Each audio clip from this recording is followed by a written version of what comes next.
Assalamualaikum warahmatullahi wabarakatuh. Nama saya Ahmad Asrori, NIM C92218108. Pada video kali ini saya akan menjelaskan dan menguraikan secara singkat mengenai hukum acara pidana. Yang pertama, materi istilah hukum acara pidana.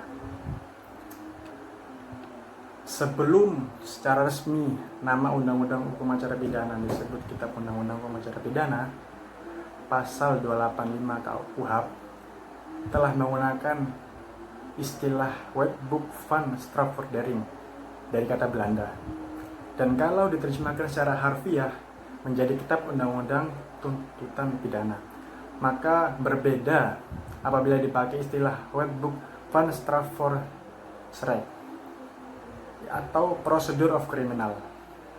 Itu dalam kata Inggris, yang artinya dalam bahasa Indonesia adalah Kitab Undang-Undang Hukum Acara Pidana.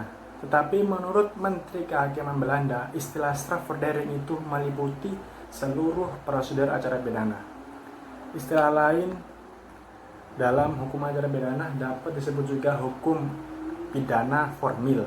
Maksudnya untuk membedakan dengan hukum pidana material. Adapun yang dimaksud dengan hukum pidana material atau aturan-aturan hukum yang terdapat dalam Kitab Undang-Undang Hukum Pidana adalah berisi petunjuk dan uraian tentang delik atau tindak pidana atau perbuatan pidana atau peristiwa pidana, yaitu peraturan tentang syarat-syarat atau unsur-unsur dapat tidaknya seseorang dijatuhi hukuman, dan aturan tentang pidana itu dijatuhkan. Sedangkan hukum pidana formil sendiri atau KUHP adalah mengatur bagaimana negara melalui alat-alatnya melaksanakan haknya untuk memidana dan menjatuhkan pidana. Jadi berisi ajar pidana. Yang pada intinya adalah hukum material adalah hukum yang berisikan materi hukuman. Sedangkan hukum formil adalah hukum yang mengatur tentang tata cara bagaimana melaksanakan hukum material. Kemudian materi yang kedua yakni pengertian hukum acara pidana. Dalam kitab Undang-Undang Hukum Acara Pidana, Undang-Undang Nomor 8 Tahun 1981 tidak disebutkan secara tegas dan jelas tentang pengertian atau definisi hukum acara pidana itu. Namun hanya dijelaskan dalam beberapa bagian dari hukum acara pidana, yaitu antara lain pengertian penyelidikan atau penyidikan, hukum, penyitaan, penggeledahan, penangkapan, penahanan, dan lain sebagainya. Beberapa sarjana hukum telah mengemukakan tentang pengertian hukum acara pidana atau hukum pidana formil, antara lain sebagai berikut, bahwa pengertian hukum acara pidana atau hukum pidana formil adalah kumpulan peraturan hukum yang memuat ketentuan-ketentuan mengatur soal-soal sebagai berikut. Yang pertama, cara bagaimana harus diambil tindakan-tindakan jikalau ada sangkaan bahwa telah terjadi suatu tindak pidana. Cara bagaimana mencari kebenaran tentang tindak pidana apakah yang telah dilakukan. Kemudian setelahnya ternyata bahwa ada suatu tindak pidana yang dilakukan, siapa dan cara bagaimana harus mencari, menyelidik dan menyidik orang-orang yang disangka bersalah terhadap tindak pidana itu. Kemudian cara menangkap, menahan dan memeriksa orang itu diatur semua dalam Kitab Undang-Undang Hukum Acara Pidana atau hukum pidana formil. Kemudian cara bagaimana mengumpulkan barang-barang bukti, memeriksa, menggeledah badan dan tempat-tempat lain, serta menyita barang-barang itu untuk membuktikan kesalahan tersangka. Kemudian cara bagaimana pemeriksaan dalam sidang pengadilan terhadap terdakwa oleh hakim sampai dapat dijatuhkan pidana, dan oleh siapa dan dengan cara bagaimana putusan penjatuhan pidana itu harus dilaksanakan dan sebagainya. Atau dengan disingkat dapat dikatakan yang mengatur tentang tata cara bagaimana mempertahankan atau menyelenggarakan hukum pidana material sehingga memperoleh keputusan hakim, dan cara bagaimana isi keputusan itu harus dilaksanakan. Secara singkat, hukum acara pidana adalah hukum yang mengatur tentang tata cara bagaimana mempertahankan hukum pidana material, mempertahankan dan menyelenggarakan hukum pidana material sehingga memperoleh keputusan hakim dan cara bagaimana isi keputusan itu harus dilaksanakan.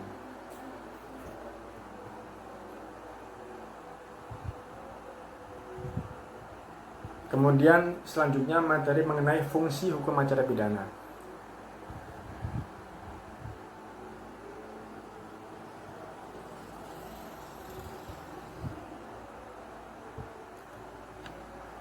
Pada pokoknya, hukum acara pidana adalah mengatur mengenai yang pertama, diusutnya kebenaran dari adanya persangkaan dilarangnya undang-undang pidana oleh alat-alat negara yang khusus diadakan untuk keperluan tersebut.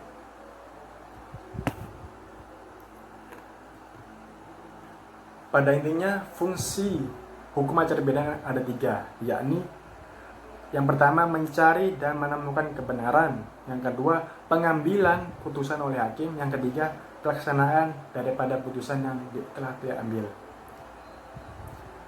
Kemudian sarjana hukum sendiri berpendapat bahwasanya hukum acara pidana memiliki 3 fungsi, yakni untuk mencari dan menemukan fakta menurut kebenaran.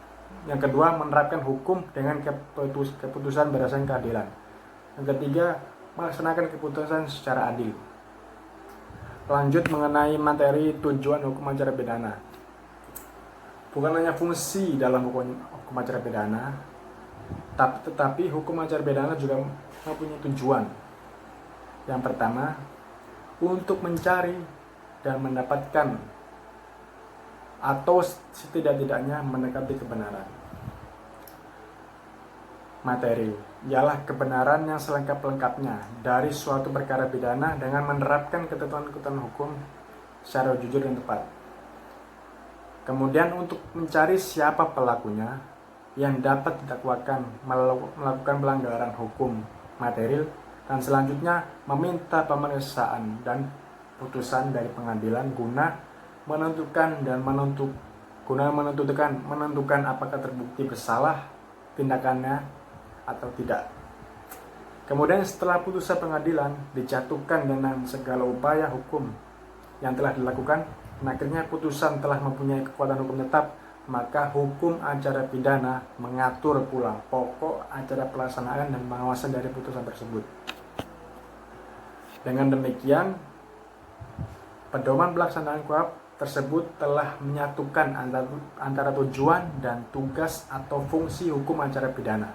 Namun seharusnya tujuan-tujuan hukum acara pidana dari segi teoritis diparalelkan dengan tujuan hukum pada umumnya, yaitu untuk mencapai kedamaian dalam masyarakat.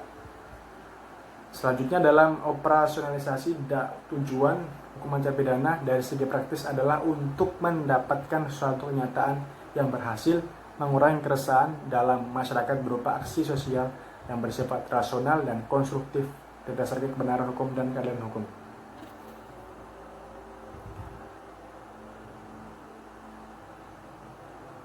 Kemudian selanjutnya materi mengenai sumber dan dasar hukum acara pidana.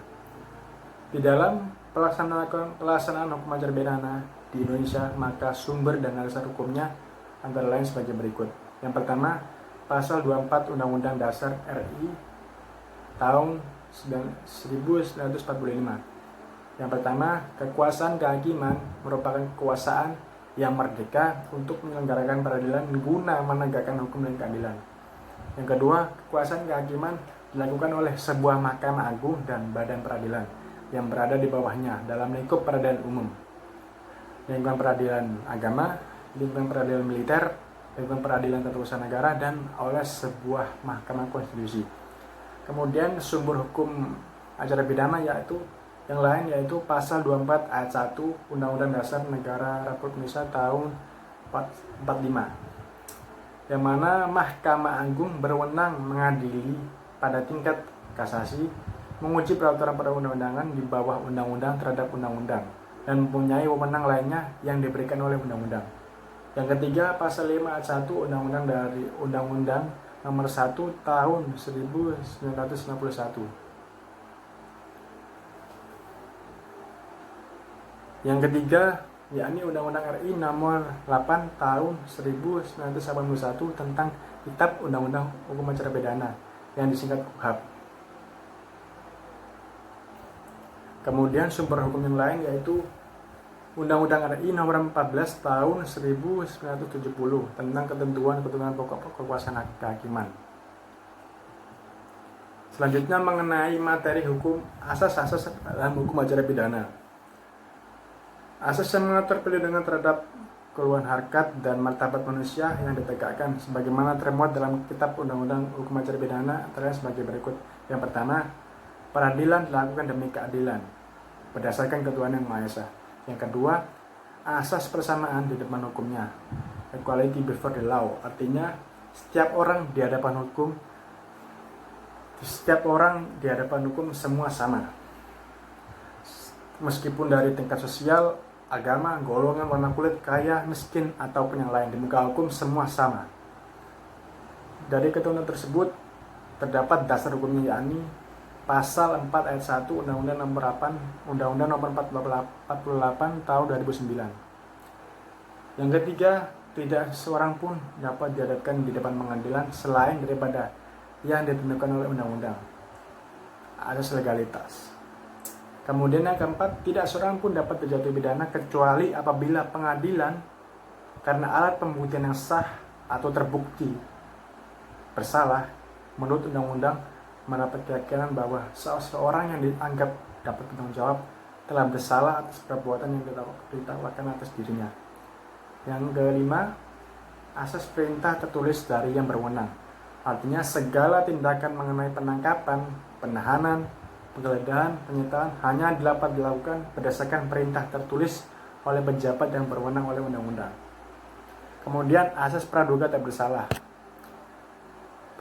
presumption of innocence, artinya setiap orang yang ditangkap, ditahan dan dituntut dan atau dihadapkan di depan pengadilan wajib dianggap tidak bersalah sampai adanya putusan dari hakim di pengadilan. Kemudian yang ketujuh, asas pemberian ganti rugi dan rehabilitasi atas salah tangkap, salah tahan, dan salah tuntut, mengadil tanpa alasan berdasarkan undang-undang atau kekeliruan mengenai orangnya, error in personal, atau hukum yang diterapkannya, berhak menuntut ganti kerugian dan rehabilitasi. Kemudian prinsip materi selanjutnya, prinsip dalam hukum acara pidana. Yang pertama, prinsip legalitas. Dalam konsiderans KUHAP, huruf A berbunyi bahwa negara Republik Indonesia adalah negara hukum berdasarkan Pancasila dan Undang-Undang Dasar 1945 yang menjunjung tinggi hak asasi manusia serta yang menjamin segala warga negara bersama kedudukannya di dalam hukum, dan pemerintah wajib menunjukkan hukum dengan tidak ada pengecualian. Yang kedua, prinsip keseimbangan.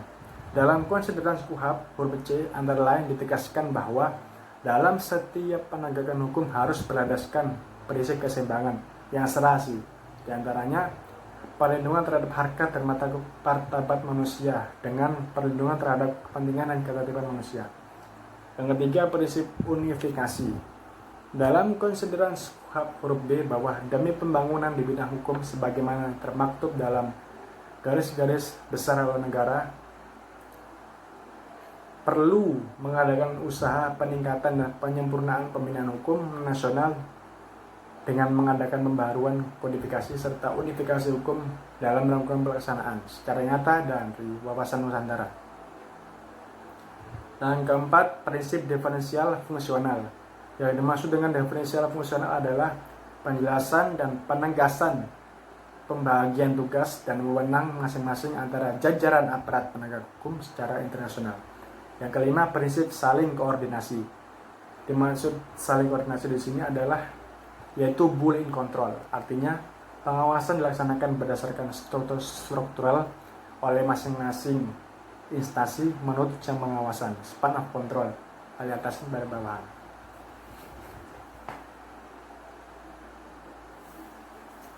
Kemudian materi selanjutnya yakni ilmu pembantu hukum acara pidana. Lebih jelasnya sendiri bahwa ilmu pembantu hukum acara pidana adalah yang pertama, yakni logika.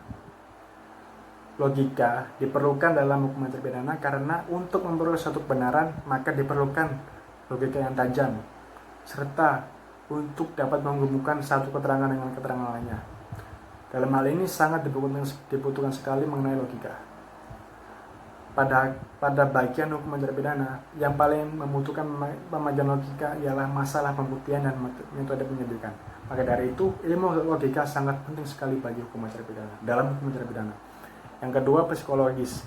Dalam logika, kita juga memerlukan psikologis agar ketika memutuskan suatu kasus, kita tidak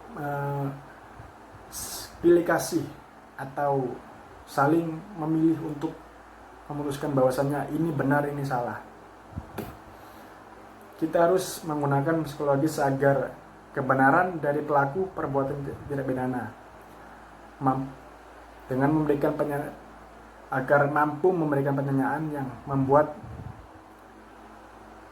terdakwa menjelaskan secara benar.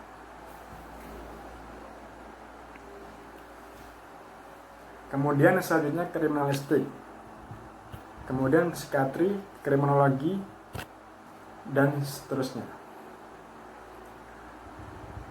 Demikian penjelasan dari saya mengenai hukum acara pidana. Lebih dan kurangnya mohon dimaafkan. Wabillahi taufiq wal hidayah. Assalamualaikum warahmatullahi wabarakatuh.